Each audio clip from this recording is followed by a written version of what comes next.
အားလုံးပဲမင်္ဂလာပါခင်ဗျာအခုကျွန်တော်ရောက်ရှိနေတာကတော့ကျွန်တော်တို့ဒေသမှာတီးနံအစ်စ်စိုက်ပျိုးတဲ့အခင်းကိုရောက်ရှိနေတာဖြစ်ပါတယ်ခင်ဗျာဒါဆိုလို့ချင်းကျွန်တော်တို့တီးနံစိုက်ပျိုးတဲ့အခင်းအစ်စ်ပါဆိုလို့ချင်းပြီးကျန်းကြံကိုစိုက်ပျိုးထားတာဖြစ်ပါတယ်ခင်ဗျာ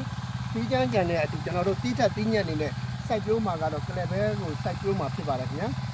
အဲ့ဒီလိုစိုက်ပျိုးဖို့အတွက်ကိုဆောင်ရွက်နေတာဖြစ်ပါတယ်ခင်ဗျာအခုချိန်ကဆိုလို့ချင်းဖြင့်ကျွန်တော်တို့စိုက်ပျိုးရေးပြီးကျန်းကြံအစ်စ်နဲ့ပြီးတော့နော်စိုက်ပျိုးမဲ့ဟိုကလပ်ဘဲစိုက်ပျိုးဖို့အောင်ကျွန်တော်တို့ဒီလိုတီးဆောင်ပျိုးဖို့ဖြစ်ပါတယ်နော်ဒါဆိုကျွန်တော်တို့ကလပ်ဘဲအစ်စ်စိုက်ပျိုးဖို့အောင်အဲ့ဒီပေးနေ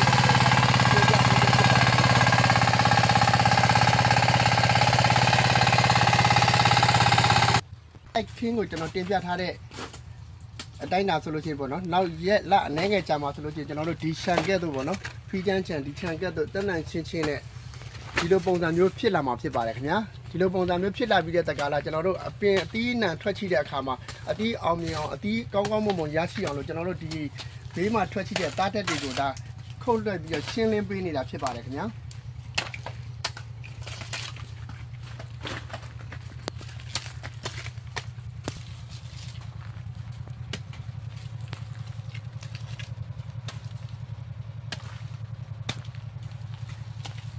အချိန်မှာကျွန်တော်တို့တောင်သူဦးကြီးကနေပြီးတော့ကျွန်တော်တို့ရဲ့မိတ်ဆွေပေါင်းတင်တွေကိုရင်းနှီးတောင်းပါတော့ကျွန်တော်တို့တောသဘာဝတောတလေးရဆိုလို့ချင်းရင်းနှီးတောင်းလာတိုက်နေတာဖြစ်ပါတယ်ခင်ဗျာနော်ကျွန်တော်ပေါင်းတင်တကယ်ချင်းတွေသိချအောင်ကျွန်တော်နေအားလုံးကိုတင်ပြပေးခြင်းဖြစ်ပါတယ်ခင်ဗျာအားလုံးကိုကျေးဇူးတင်ပါတယ်ခင်ဗျာ